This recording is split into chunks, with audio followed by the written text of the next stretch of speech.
Greetings, gentle readers, fellow earthlings. Reading Foundations today with Ross Finlayson, myself. This is July 18, 2026. Has that, the previous installment was about Leibniz, or Leibniz, or Leibniz, or Leibniz. The great philosopher who has, in accords of account of his theory, what is usually given as the grounds for reason, even today. And then the question, as Matz's book, The Philosophy of Leibniz, put it, was with regards to the 20th century and the account of logicist positivism and the nominalism, the Occamist nominalism. Science, if correct, yet otherwise just kind of a lack of ontological commitment to the ontological commitment. Has that Leibniz has both his mathematical Platonism and his logicist positivism, and has an analytical setting making for pick 'em up and put 'em down type of theories, vis-a-vis ontological commitment to truth and absolutes and these sorts of things. So that, like here, there's not necessarily a gap between the analytical tradition and the idealistic tradition. And for example, for the ancient account of reason after the aletheia, the revealing of truth, the discovery of truths that already exist, vis-a-vis the empiricist account of science being able to say something that hasn't been falsified, the gap that doesn't exist there makes it so that that's because there's a boundary, so between them, of the realm of the noumenological thought, since Kant having given that name, the noumenon, and the phenomenological, which is the older sort of account, and then those words, of course, being ancient and for thousands of years having the given meaning, has it that then the 20th century is kind of an account of the Enlightenment, like the rational Enlightenment, that period of time in culture and in places that made for the analytical setting. Descartes, Kant, Leibniz, vis-a-vis the Renaissance, and that being in accordance with the classical accounts of ideals like classical art and sculpture and the forms, architecture, the rebirth of these ideals, that today then for the 21st century, here there's an account of, instead of a cyclic sort of account where they keep turning each other over, that instead a mere teleology, not necessarily a theology, but a teleology, a silver thread of time or causality, is an ideal and exists to give credence and justification to a theory of truth, this thea theory, the A theory, an axiomless system, including natural deduction, that then, I like these talks in the Logos 2000 Foundations briefly, or Logos 2000 A theory after the Logos 2000 paradox-free reason, and about the knockabout, the turning things over, principle of inverse instead of non-contradiction, subsuming, including, and being the grounds underneath what were otherwise the grounds of non-contradiction, the law of excluded middle, making for tertium datur, there's a third ground, and having the usual idea of yes-no answers is just a case within that, a class of propositions within that.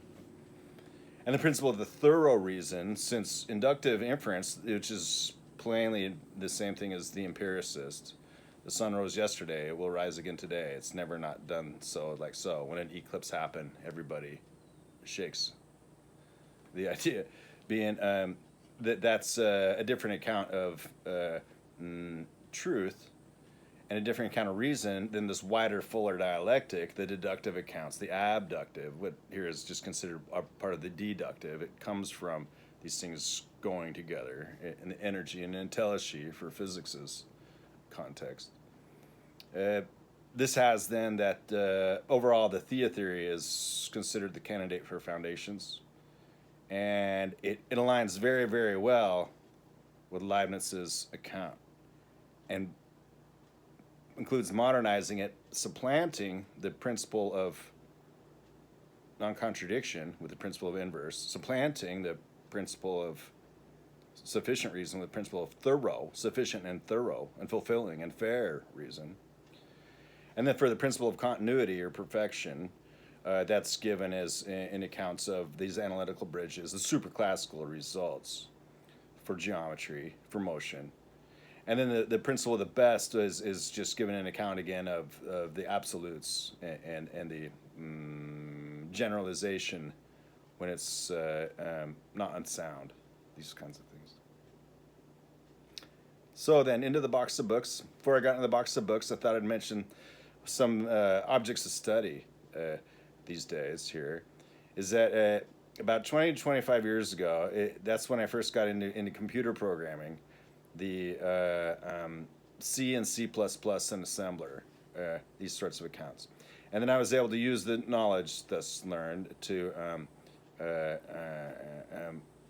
be productive in environments like the enterprise, the corporate enterprise, where systems, the distributed information systems, were implemented in C and C++. Later, everything went to Java, kind of, because it's easier and safer in a sense. Although the higher level constructs are quite expressive for type theory and reflection, vis-a-vis runtime type identification and the accounts of the macro assembler, or the processors of source texts into artifacts and these sorts of things.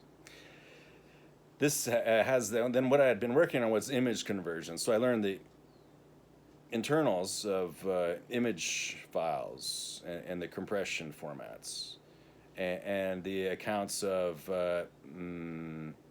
raster images. After studying vector images and procedural graphics for some years, then what I got into was trying to implement the high performance. So first there's correctness, then there's diagnosability, and then third there's performance, efficiency. To be performant, that being a word, performant, that was at some point in time made a word, meaning if not optimum, at least very, very good and efficient in its use of resources, either the paucity of resources being frugal or in the embarrassment of resources being large, these sorts of accounts. So that's some learnings that I had back then and maintained to this day, if not quite so directly as when I'd read the hundreds and hundreds of pages of the specification and implemented the necessary details. Not given examples or source code to copy or follow, but to write the source code to implement the specifications vis-a-vis what otherwise might be considered something like a reference implementation, which is software that's provided along with specification that does what the specification says. Not that anybody has to use that reference implementation, as long as the software does what it does. Then this correctness is how does it do it right? And then diagnosability is how does it know it's wrong? And then performance, how does it do it fast? Then it has it these days, what I've been studying is the computer architecture again, because it's kind of settled down, the computer architecture. So from the talks about the operating system and these kinds of things, there's the many core processors these days, quite standard and ubiquitous. And then there's a DMA, direct memory access, of course, very, very common and used in all things for keeping things going and flowing. There's PCIe. I don't know so much yet about peripheral component interconnect express, but it's not going anywhere. It just kind of gets revised and includes all the previous editions and these sorts of things. And then on the chips, there's the single instruction multiple data, or SIMD, as it's called. And so then this has also involved what's called a SIMD within a register, SWAR, SWAR, SIMD SWAR. And so what it's about is the usual model of the von Neumann architecture, the Harvard architecture, having instructions and data and memory, Like it's Harvard, it's got a memory, it's von Neumann, it separates code and data. Vis-a-vis having those together. It's kind of a bit about putting the data back in the code, about making machines that run on the machine. So SIMD-on-SIMD, MIMD-on-SIMD, on computing, about how to write for specifications of algorithms, for serial algorithms, vis-a-vis the embarrassingly parallel, that the vector registers, it's called streaming extensions. It was called multimedia extensions first for Intel's account, and then Solaris, VIS, I guess it was called. I don't know so much about that one, but I've been studying these others quite thoroughly, their accounts, and AMDs, and later then the SSC2, SSC 4.2, these being the profiles that are supported in all the chips today. So SSC2, SSC 4.2, then this AVX and AVX2 and AVX 512 on the Intel AMD side. And then ARM appears to have Neon, which is like SSC 4.2 a lot. And then it's going to SVE, scalable vector extensions. And the idea being that that's a great idea because you only have to write code once, and it's agnostic of the actual widths of the registers, the words in the register file. The most central in the central processing unit, memories of the register transfer logic, which make for the general purpose processing on the central processing unit, vis-a-vis a sidecar like the graphical processing unit or GPU or the GPGPU, general purpose graphical processing unit, that being just a very simple account of just a bunch of different lanes, as they would be, or actors that follow single instruction multiple data, called single instruction multi-threading, when really they all kind of work on a one clock and these kinds of things. That's what I'm working on, is that the vector registers then, besides compilers making auto-vectorization and these things, that the compiler's optimization of the source code as is expressed to the artifacts that are actually run, the optimizer and the optimization, making auto-vectorization, employing the single instruction multiple data actions, operations according to their instructions, the parallelization, which makes linear speed up in the case of the embarrassingly parallel, has also that there are many underserved sorts of accounts of state machines and stack machines to use the processor quite more thoroughly. And a lot of times it involves, this is a bottom-up approach vis-a-vis a top-down approach. And the idea is that since the architectures have stabilized and are going to be pretty much compatible, and then with between these accounts of Intel, AMD, and ARM, and then also MIPS or RISC-V, their accounts, they will have a common idiom for how they get programmed. And that's kind of the idea, is how to then make it for parsers of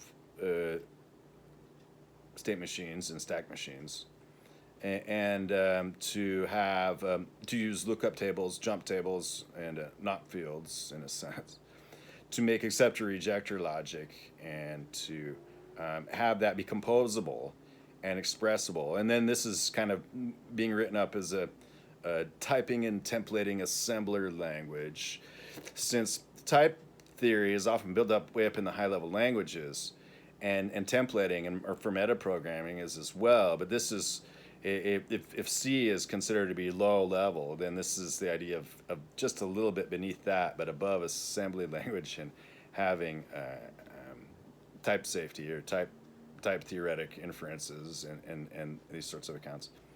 And templating macros, metaprogramming preprocessors, and these sorts of things. To result, the assembler, and then thusly the artifacts, according then for the models of linking or in static linking, or just the runtime. And then vis-a-vis routines and the call stack and these sorts of things, having artifacts and monoliths of then various support will have it so that then the algorithms can be written and the code will already be written parallelized and vectorized for all the commodity, not going anywhere fast and available by the carload, these sorts of things.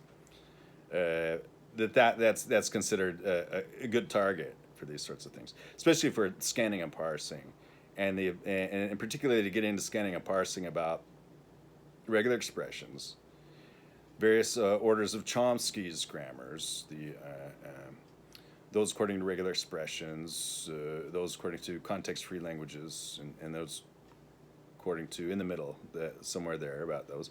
Parser expression grammars, railroad diagrams about the various accounts of syntax vis-a-vis the right linear and the regular automata that make regular expressions what they are, vis-a-vis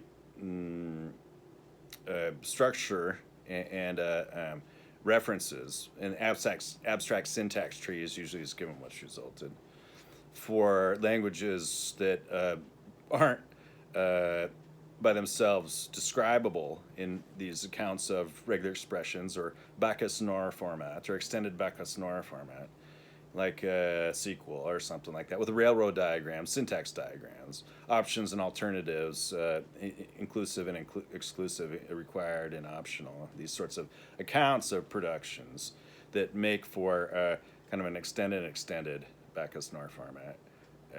That something like parser expression grammars are similarly part of the field, and to be catching up a little bit since it's not going anywhere very, very fast. That's just kind of what I'm working on. So I've been studying that quite a lot for this templating and typlating assembler, TASM, and then this sort of VWSW, vector-wide scalar words, Viswath is kind of the idea, or wide word or wide sword, the idea being that then these sorts of accounts make for then getting into looking at operating system designs and these sorts of things that would already have one, and that would be the fundamental definition of the machine, and it is too. So that's kind of fun. All right, then let's get in the box of books. Today's box starts with, I'm not sure whether it'd be called science fiction or science, but it's a few hundred years old. This is Bernard Lebovier de Fontenelle, or de Fontenelle, Conversations on the Plurality of Worlds. So what it is an account of a mentor and a student, and she raised the questions like, well, is Earth the only world? And so the Conversations on the Plurality of the Worlds is a dialogue about the existence of extraterrestrial worlds. So in a sense, it's science fiction, and in a sense, it's theory, and these are the kinds of things to get figured out. Translation by H.A. Hargraves. Introduction by Nina Ratner-Gelbart. University of California Press, Berkeley, Los Angeles, and London. 1990. Conversations on the Plurality of Worlds. An introduction, a translator's preface, a preface, a dedication, and 5 evenings, and some notes. Fontenelle's Entretien sur la pluralité des mondes, or Conversations on the Plurality of Worlds, became an instant bestseller 300 years ago. But the author introducing those ideas for the first time to a broad public courted danger when he wrote his pioneering work in 1686. Less than a century earlier, in 1600, Giordano Bruno had been burned at the stake for, among other offenses, desacralizing the Earth by suggesting the possibility of multiple inhabited worlds in the universe. Only 50 years before Fontenelle wrote, Galileo had lost his freedom and been placed under permanent house arrest for writing on daring astronomical theories. So the Copernican revolution after Copernicus already, made the sun the center of everything, vis-a-vis the geocentric model of the world, or the Ptolemaic, where everything spins around it and the Earth is round. So the Earth is round since at least the Ptolemaic, or the times of Egypt, and later accounts. It's a later Ptolemy, after the Roman Empire, but it's geocentric and then heliocentric about the sun. The sun is the center of the universe, the world. And so Galileo was just passing along the Copernican ideas, and he didn't get in too much trouble for that. There's been talk here about Galileo. Galileo is kind of a signpost to the Counter-Reformation, which had that the Catholic Church in the time of the Lutheran Protestant Reformation had the Counter-Reformation had to bring in keeping the scholastic tradition, which is, of course, how any kind of ideology intends to convince intellectuals that what they're saying is so rationally. And so Galileo is just held up as like the black sheep or the dark horse at that, as being scandalous, but in a sense not particularly traumatized. Because other people are subject to the Inquisitions, Spanish Inquisition a bit more brutally, and the Roman Inquisition and the Curia in this also quite firm, if not draconian. Then Giordano Bruno was mostly burned at the stake because he called into account the sacrilege of saying that Mary was profane or something like that. And then the plurality of worlds is just because Giordano Bruno had a lot of out there ideas and was strident and ardent about them. So he could be given as kind of a martyr for that sort of cause in a sense. But then, as the author puts it, though, then the idea of suggesting something that's not necessarily scientific, because if there's Drake equation and Olber's paradox and these sorts of things, and well, if there are aliens in space, why don't we already know them? And these sorts of things. Has it that then the science has it is kind of like so, and then how when it arrived at the light speed limit would make a speed limit, and so that extraterrestrials would take forever to get to Earth. Then figuring out what that means for the social aspects of the Earth, which lives in the universe, which is almost infinitely big, and so accordingly has many accounts of things that like wandering stars, or apparent superluminal motion, or various counts of organization and signals that couldn't yet suggest some kind of structure that it would be highly unlikely, at least, to evolve without some intellectual or intellect guiding it. Then has that here, after the geocentric and the heliocentric, is basically about the sun's position in the galaxy and vis-a-vis the North Star. Basically its frame of orientation, because here rotating frames are independent, and this is not addressed in Galileo's theory. There's room in the theory of the Galilean invariance, which is linear and expresses equations of continuous motion and the like, for the space-contraction-linear and space-contraction-rotational, that after the heliocentric, then there's kind of like this polaricentric, or for Polaris, the North Star. 15,000 years ago, kind of pointing a little bit different spot in the sky, but drifting a few arc seconds every 10,000 years, or what it is. Has it then? That's the center, and that's like it's sometimes called the hearth, vis-a-vis like the hearth of Jupiter, the gates of Jupiter, and these sorts of accounts. With Jupiter is just like the biggest planet, the kind of the centroid or the geocentroid of planets about the Earth. And vis-a-vis the solar system, and then its rotating frame, and like the Pioneer anomaly, which is the first time they made a spacecraft and launched it in the 1970s, and its goal was to leave the solar system. Well, it did about 5 or 10 years ago, and when it did, it was noticed that it changed as it exited. The signals changed, the image changed, and a lot of different things. So here, besides a theory where light is not electromagnetic radiation, they're two different things. They're both radiation, but electromagnetic radiation and light radiation are two different things. Light is pure diffraction, and where the image is the decoherence in some, and electromagnetic electromagnetic waves as compounded refraction, and where coherence, not decoherence, is the image in the sum, what can be drawn out from the noise vis-a-vis what makes an image that's coherent. So light being special, and besides light and color, and with a dual tri-stimulus color space, and then besides the account of the occult Fresnel or large Fresnel. Fresnel was an optician or somebody who makes a theory about light, and vis-a-vis someone who makes glasses, an ophthalmologist, say, or someone who makes lenses, their particular practice, that like an electrician or a physicist in electricity and magnetism or in light, then has that as light comes in, it can be explained because part of the accounts of premier cosmology demand that dark matter be explained, and here it's explained by rotating frames and fall gravity, and that dark energy be explained, and here it's explained by kind of like after Finlay-Freundlich's account of not tired light. Instead, it just goes around to enter the rotating frame, and it just takes longer to get around because it's got pure diffraction. It goes all the way around. And it's kind of like a tidal pool or a vortex that it enters, the light.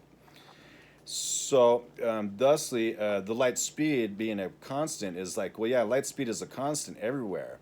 But that's according to the centricity of these geocentroids and these gyrogeocentroids. So the gyroscopic terms. As Sadov, the guy who ran the Soviet space program for 30 years, in his macroscopic theories of matter, a collection, puts it in the introduction in the first chapter section of the book, is that gyroscopic terms and then continuity terms are always included, and otherwise these accounts of the Hamiltonian or the Lagrangian or the Galilean or the Lorentzian, the accounts of the rectilinear linear motion, and then that the gyroscopic terms and the continuity terms are always present in any sort of function or equation describing the thing. So there's room in the theory for this. And there's room in the Galileo's theory when he talks about these things that, well, these are things that are spinning. He just never says anything about them. And similarly with Newton's laws, which are Galileo's laws. And then here has been considered for the law of universal gravitation and all this sort of stuff. A fall gravity here. Not to be violating the conservation of energy everywhere, which is conserved, and not that momentum is conserved anymore because it's lost in the wash, and the moment arm is zero, and angular momentum and these sorts of things. Has that, thusly, the light speed limit is not necessarily so either. And so then as to why we just don't know after the search for extraterrestrial intelligence and the like. So it's just not our business. Fontenelles. Less than a century earlier, Giordano, only 50 years before Fontenelle wrote, Fontenelle. So while much of Fontenelle sounds matter-of-fact to us, his talk of a boundless universe, his speculations on intelligent extraterrestrial and extragalactic life, his discussion of space travel, we have to remember that publishing his book 3 centuries ago was very risky business. The ideas he was bandying about were bold, controversial, even forbidden. As they had been scarcely known to the average reader before he explained and disseminated them, these astonishing ideas suddenly became the rage. Since his first appearance in France, there have been approximately 100 editions of the Enlightenment. It's been published in English, Danish, Dutch, German, Greek, Italian, Polish, Russian, Spanish, and Swedish. Thus, there is a very real sense in which Fontenelle's work spread the word, encouraged curiosity, and created an international audience that this subject still enjoys today. So, and then it gives an account of the time since the days of Aristotle and Ptolemy, of the sublunary, of that in the fundament vis-a-vis the firmament, that being basically the earth and the heavens. Scholasticism, deism, and the account of the anthropocentrism, or geocentrism. Copernicus published on the revolutions of the heavenly spheres. And then Kepler. If Galileo said anything at all about Copernicus, is because Kepler was getting real famous of it.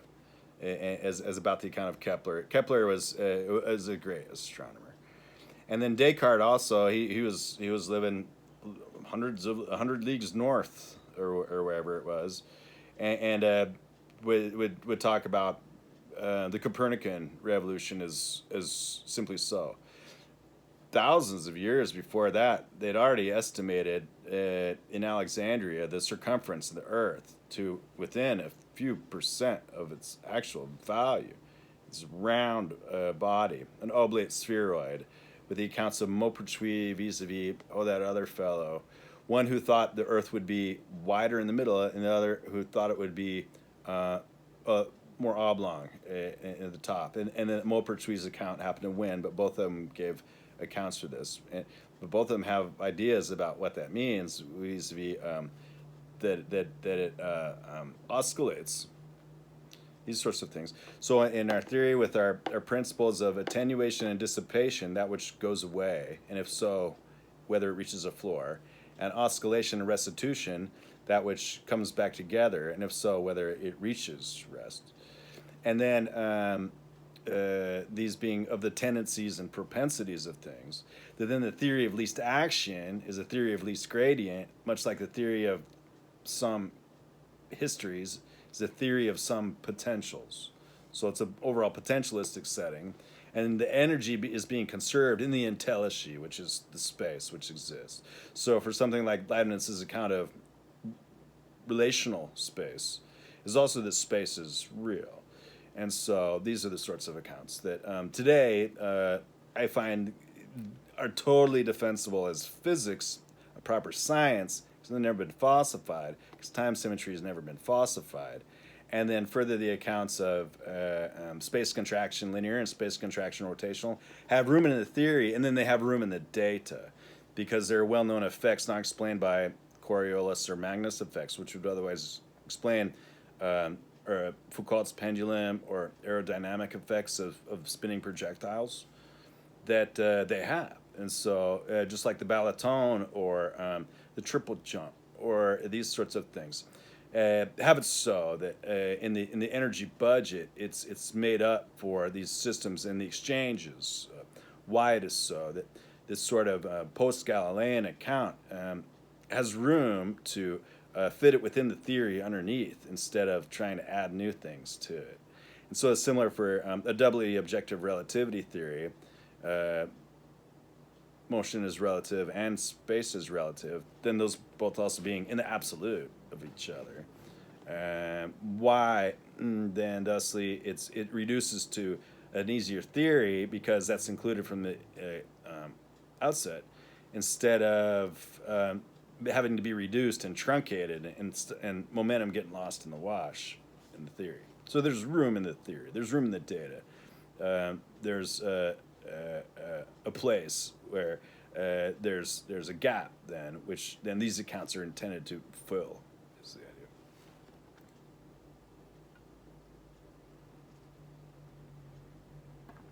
So then, since science fiction, then it's a very regular idea. It's like, well, what if? What about aliens?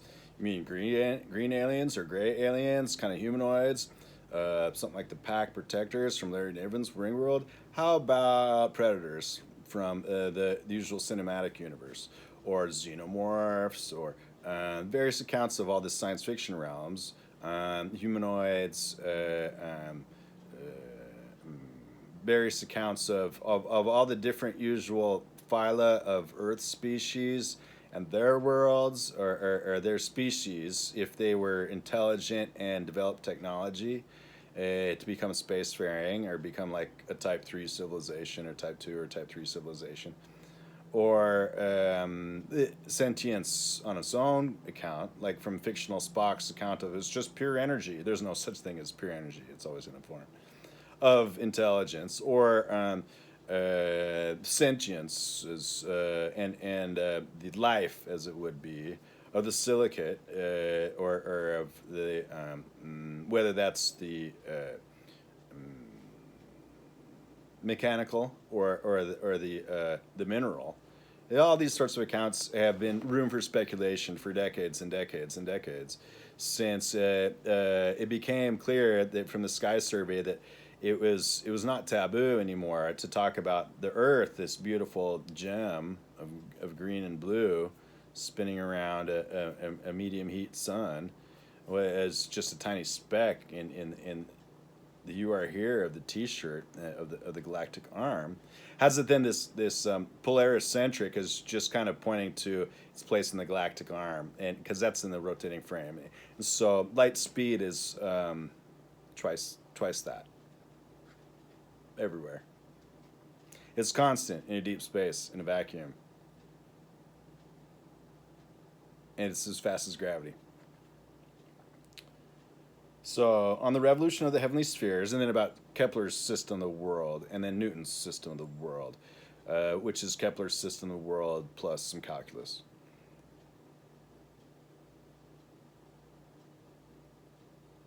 Also, the work was long, forbidding, full of mathematical equations, and written in the scholarly tongue of Latin so that only those trained in the church or university could read it. Those who did read it were thrown into turmoil because the notion of a moving earth seemed to contradict passages in the Bible. Now, arguably, that's not so, because it can just be said that accounts in the Bible were interpretations and through the lens of the authors of the works. And so then, and that gets into then, well, where are the stories of aliens since forever? It's like, well, there are many accounts of beings from the sky, usually, or in their chariots from the sky, and these sorts of things. So that these are old and very well known. Tycho Brahe, after Copernicus, and his student Kepler, who came to outshine Tycho Brahe, talking about Galileo's telescope. Galileo knew some lens makers or read their works and then ground out some glass lenses and was able to make like a 3-power telescope and see that the moon was not just a smooth orb and these sorts of things. Talking about Descartes. One such person was René Descartes, a Catholic Frenchman whose work was in some ways much more innovative, menacing to ancient Christian authority than Galileo's. In another way, it's not, because he makes a great defense in the apologetics. Descartes' Meditations are in no way anti authority. They're super authority. In the middle of Arnault, Mersenne, and Francisco Suarez, that being kind of the sum of scholasticism, and Arnault having kind of like the Protestant leaning of that, and Mersenne being a mathematician. Descartes' Discourse on Method, which he finally published in 1637, is of revolutionary significance for the history and philosophy of science, as is his even longer delayed Principles of Philosophy, 1644. Together they challenged all received opinion, championed the methodical doubting of everything previously believed, and put forth a complete physical system of the universe since Aristotle. And talking about his ideas. And so this is the introduction by Gelbart here. And saying Fontenelle was in fact more like Descartes' contemporary Francis Bacon. It's to be kept in mind that hundreds of years before that was Roger Bacon, who was a great scientist, if though today we call his alchemy in some of his mystical accounts less than sensical. And then that Francis Bacon was involved in a lot of different things. I mean, and then if his waste book included passages of Shakespeare, then maybe also he was a panel of a guy. It's hard to say. Descartes' theory of vortices. So here that's wave spirals and spiral waves, and it's part of the theory. And waves is models of change in an open system, and particles is models of state in a closed system. And then wave spirals and spiral waves being because it's unlinear, and that the linear is contrived, and it accounts even something like Heisenberg uncertainty would give there's nothing linear in reality, vis-a-vis that ideally there yet is. And simply there is. About the immobile celestial spheres, this is that we're rotating inside a sphere, there's rotating inside a sphere, there's rotating inside a sphere, and rotating inside a sphere. And so the stuff that's closer and moves across the sky, and stuff that's farther and is immobile, has it that's still a pretty good account of the the epicycles, and what makes for the rotating frames as they come and go, and space contraction linear and space contraction rotational. It's not a bad metaphor at all. Kepler, in his Somnium, or astronomical dream, had toyed with the notions of other planets being like Earth, but his was still a very anthropocentric view.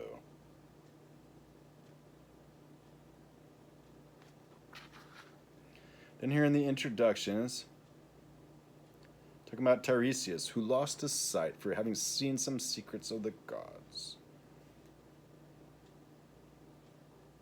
C.P. Snow's two cultures had not yet polarized the terrain of ideas. Scientists were not yet professional specialists in the sense they are today, separated from the layperson by sophisticated technical jargon.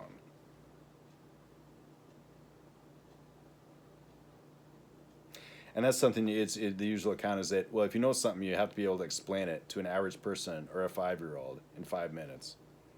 Anything. And that's the usual idea.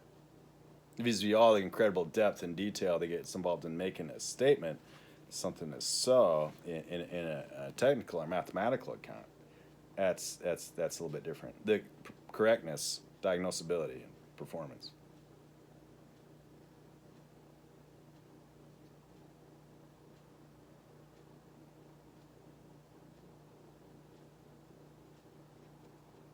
Like into a romance or novel, this book is.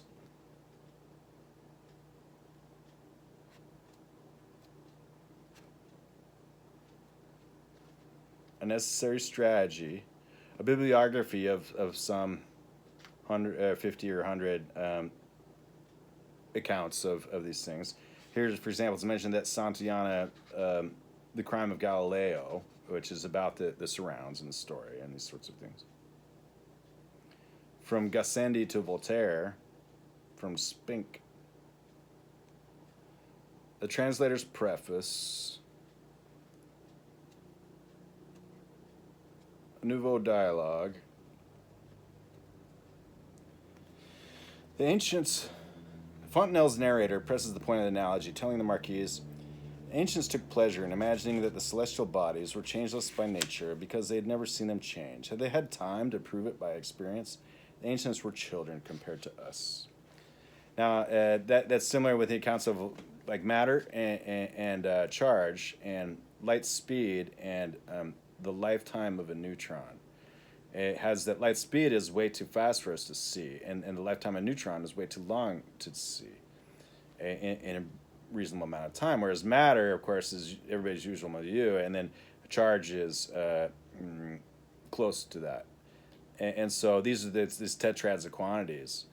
Yet a theory could, which usually includes fields about them, and then light's just kind of going around, yet containing energy, has it.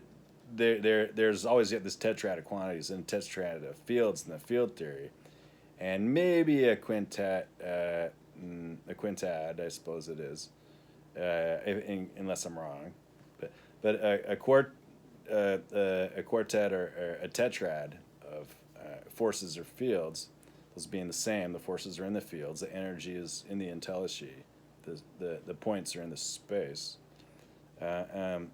Then it has it that the time scales are like to so.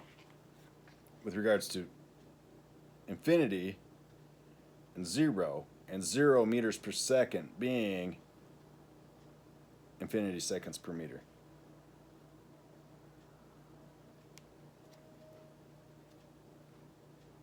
Conversations on the Plurality of Worlds. Bernard Lebouvier de Fontenelle. I'm in somewhat the same situation in which Cicero found himself when he undertook to put philosophical matters into his own tongue, which until then had only been narrated in Greek. He informs us that some said his labors would be fruitless because those who loved philosophy, having already taken the trouble to seek it out in Greek books, wouldn't bother to look for it in Latin books that weren't original, while those who had no taste for philosophy would relish it neither in Latin nor in Greek.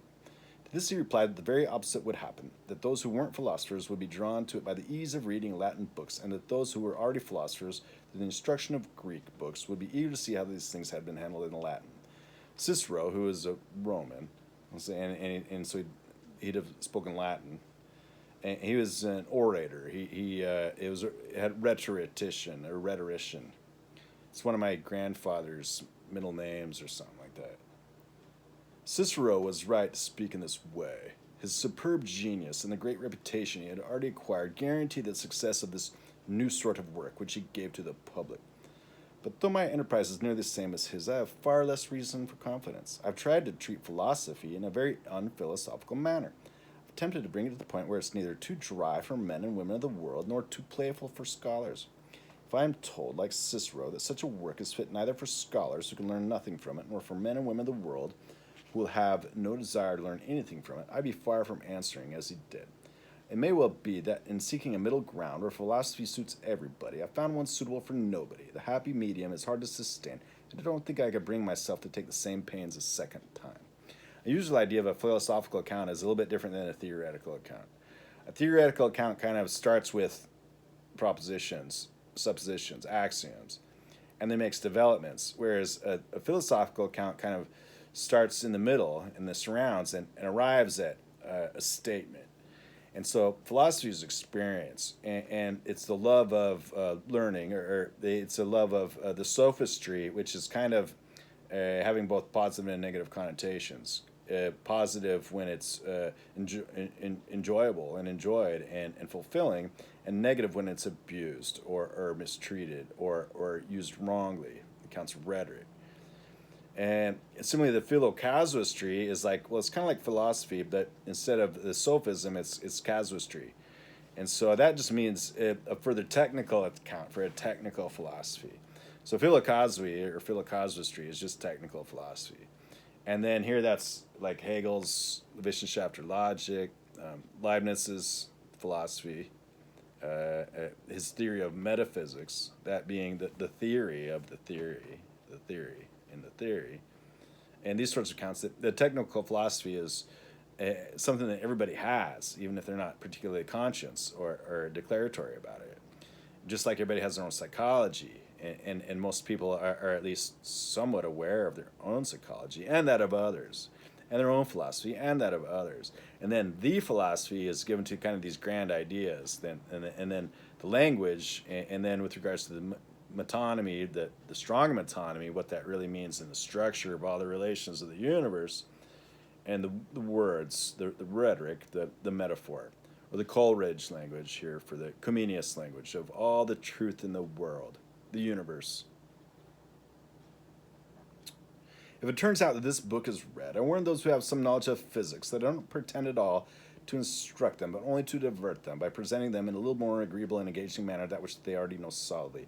So here, this is the physics here too. So I fundamentally, adamantly believe that it's a sum of histories, sum of potentials with least action, least gradient, attenuation, dissipation, oscillation, restitution, according to intensities and propensity, is a constant, consistent, complete, and concrete theory, physics, a potentialistic theory, a theory, physics. That said, the world of conjecture is always wide open to be anything. I mean, it's free to account for the difference, and the lateral dance is some of the postmodernist critiques of rhetoric and the textual will make of things. Why everyone's free in their own opinion, and there's freedom of opinion, freedom of will, and these sorts of accounts. And then he describes the subject. I placed a woman in these conversations who is being instructed, one who has never heard a syllable about such things. I thought this fiction was served to make the work more enticing and encourage women through the example of a woman who, having nothing of an extraordinary character, without ever exceeding the limitations of the person who has no knowledge of science, never fails to understand what's said to her, and arranges in her mind, without confusion, vortices and worlds. Why would any woman accept inferiority to this imaginary marquise who only conceived of these things which she can't help but conceive? To be honest, this marquise applies herself a bit, but what does applying oneself mean in this context? It's not necessary to penetrate by means of concentrated thought something either obscure in itself or obscurely explained. It's merely required that one read and at the same time form a clear idea of what one is reading. And so he's just kind of writing to the audience a little bit. When I found some tidbits that were not entirely in this vein, since he had no intention of creating a make-believe system without any foundation, he says that he's employed verifiable physical tenets, as many as were necessary. The author here, if not necessarily he. But fortunately, it happens that on this subject, the ideas of physics are pleasing in themselves, and at the same time that they are satisfying the mind, provide a spectacle for the imagination which pleases it as much as if they had been made expressly for that purpose. When I found some tidbits that were not entirely in this vein, I gave them exotic trappings. Virgil does the same in his Georgics, where he rescues the essence of a subject, which is very dry, by means of frequent, often delightful digressions. Ovid himself did as much in The Art of Love, though the essence of his subject was infinitely more pleasant than anything he can mix with it. Apparently he thought it would be boring to speak of the same thing all the time, even if it were of lovemaking. For myself, even though I had more need than he of digressive devices, I have nevertheless used them with restraint. I permitted them through the natural freedom of conversation, and I have only placed them where I thought readers would be happy to find them. Most of them are at the beginning of the work, because the mind will not yet have become accustomed to the ideas I'm offering. Finally, I've taken them from the subject itself, or at least from close to it. So it's a popularization, is what it is. And talking about like the theory of Adam and theology and these sorts of things.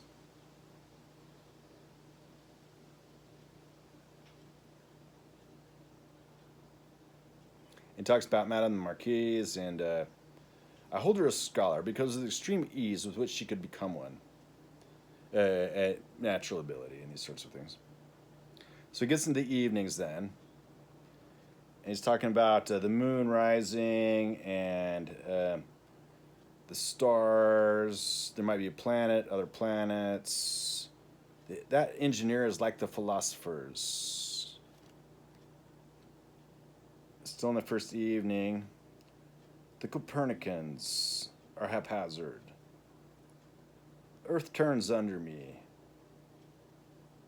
Truly, she said, 24 hours of one's time would be well spent to see all that. And so through the same place where we are now, I'm not speaking of this garden, but the same space that we take up in the air, other people pass continually who take our place. At the end of 24 hours, we return. Copernicus couldn't have expressed it better, I told her. First, the English will pass here, perhaps discussing some political plan. Next will come a great ocean, and then making a mental trip around the world. So in the second evening, talking about Saint Denis, and only in the sun. To be luminous isn't such a great thing as you think. Only in the sun is this a remarkable quantity. It shines all by itself because of its particular nature. The planets only light up because they're lit by the sun. Talking about the Earth and the Moon and what they'd look like. What sort of persons would they be then? Honestly, madam, I answered, I have no idea. If it could be that we were rational yet weren't men, and if besides we happened to live on the moon, could we possibly imagine that down here in this place there were bizarre creatures who called themselves the human race? And then there's some marked here from the previous owner of this book. We look at ourselves incessantly. And that would have been, I guess, Cat Smith is what it says. We look at ourselves incessantly. We're still guessing at how we're made. We've been reduced to saying that the gods were full of nectar when they made man. And when they came to examine their handiwork cold sober, they couldn't refrain from laughing. There's a little mark here in it. There's a few dog ears in the book. It would be necessary then, I answered, that the same decree abolish the memory of everything and prohibit people from saying anything at all, for I know of nothing in the world that isn't a monument to some folly of man. Saying that there should be a universal decree to prohibit mankind from ever talking of eclipses because they don't fit in the system of the world and these sorts of things. And this is that science conscientiously can't ignore the data and making for the account of the experience. So then, getting into the second and third evening, "Ah, you comfort me," the Marquise replied. "Your false reasoning disturbed me, but now I feel I can sleep soundly. Only the truth can persuade. Truth enters the mind so naturally that learning it for the first time seems merely like remembering it. And that's the usual account of the aletheia, the not forgetting, the unforgetting. Vis-a-vis the accounts of logical deduction that arrive at a strong mathematical Platonism with axiomless geometry and axiomless arithmetic, the Archimedean, the Euclidean, and the real and concrete accounts of structuralist realism, or realist structuralism, as it's put here. By the way, the third evening, talking about engineers, or modeling models of the world, making mental models of the world. The rainbow, the moon, Rome, subterranean Rome. The fourth evening, Venus, Mercury, as if they're the closest planets, and whether we would go there.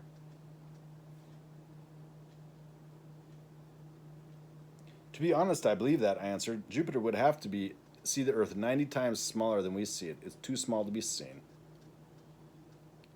Here's the only thing we can believe in our favor. There'll be astronomers on Jupiter who, after taking great pains to construct excellent telescopes, choosing the finest nights to observe, will finally discover in the heavens a tiny planet they've never seen before. First, the Philosopher's Journal of that country will speak of it. The people of Jupiter either never understand anything about it or do nothing but laugh at it. Philosophers whose judgments are destroyed by this decide to believe none of it. There are only a very few reasonable people who are willing to consider it. And so it's just like accounts of objectivity in a sense. The fixed stars, half suns. Truly, the Marquis said, I can see that systems are far from being able to lay claim to it. This is that a thing would have to pass through many generations of man, one after the other, to begin to show some signs of immortality. I wouldn't even give them the honor of being compared to the gardener who lasts so long with respect to the roses. They're more like roses themselves. Talking about species. Have no fear that they perish. And that's the end. Anyways, well, I guess that's the book for today. Let's see what's the next book here. Outlines of Universal History, Fisher, from the American Book Company. Outlines of Universal History. A book of Ex Libris T.M. A. Anderson Jr. This is about 100 years old. Let's see here. Copyright 1885 by Evison, Blakeman, Taylor and Company. Printed by William Ivison, New York, USA in 1885. So this book, Outlines of Universal History, has it here. The first what's considered universal history read, that's Polybius. He was a Greek or from the Adriatic, and then he emigrated to Rome, and then he lived in the Roman Empire and was up in it as in the Curia and stuff like that, the courts. And so Polybius, he has this great account of the universal history, or that time the Mediterranean basin's history. And then accounts of a first-class account of what that is, the historiography, and then also an account of the Roman Republic and these sorts of things. It says that the textbook suited more advanced pupils about a universal human history.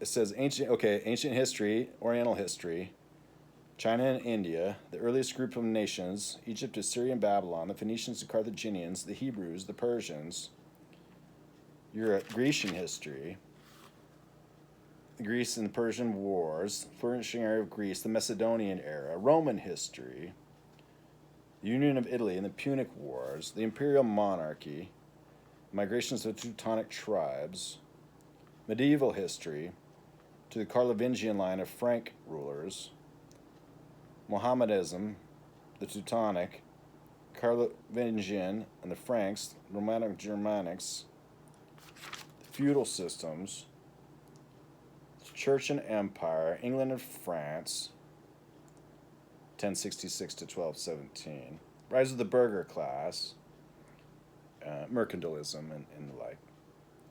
England and France, Scandinavian countries, Poland and Russia, Hungary, the Ottoman Turks, after the fall of Constantinople, from the end of the Crusades to the fall of Constantinople. Part 3, Modern History, from the fall of Constantinople, 1453, to the present time, 1885. The Renaissance, the era of the Reformation, from the Peace of Westphalia to the French Revolution, that was quite a bit of time. The era of the French Revolution, from the Congress of Vienna to the present time, so from 1815, and so then before the French Revolution was the American Revolution, or of those sorts of accounts. After the War of Spanish Succession, these sorts of things. Well, general readers, that's the work today. Kind of a brief allusion to a universal human history, and then conversations, as it would be, on the plurality of worlds. And here then, mostly about some talk about computer systems design in a commodity modern setting, and physics a bit, and why light speed is what it is, a constant. Warm regards. Good day.